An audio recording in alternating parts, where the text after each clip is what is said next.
News Tamil கழுகு. டெல்லியில நடந்த சிபிஐ விசாரணையில திமுகவுக்கு எதிராக தாவேகா நிர்வாகிகள் வாயே திறக்கலையாம். திமுகவை சிக்க வைக்கிற கேள்விகளுக்கு ஆதவும் புசியும் பிடி கொடுக்காம பதில் சொன்னாங்களாம்.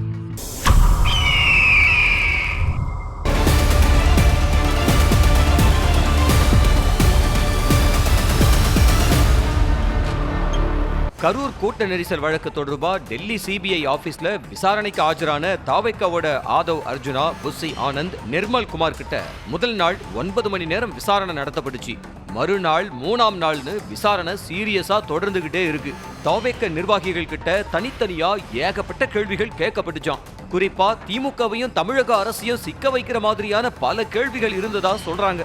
விசாரணைக்கு ஆஜரான ஆதவ் அர்ஜுனா உட்பட எல்லாருமே தமிழக அரசுக்கு எதிராவோ கரூர் மாவட்ட நிர்வாகத்துக்கு எதிராவோ வாயே திறக்கலையாம். நாங்க 10,000 பேரை எதிர்பார்த்தோம், ஆனா ரசிகர்கள் எதிர்பார்க்காத அளவுக்கு வந்துட்டாங்க. திடீர்னு ஏற்பட்ட அசாதாரணமான சூழ்நிலையை யாருமே எதிர்பார்க்கல. எங்களால சமாளிக்க முடியல. மாவட்ட நிர்வாகம் எங்களுக்கு ஒத்துழைப்பு கொடுத்தாங்க.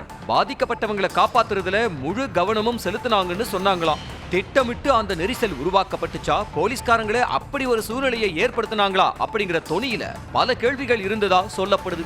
ஆனா எங்கேயுமே திமுகவை தாவேக்க நிர்வாகிகள் விட்டு கொடுத்து பேசலங்கிறாங்க.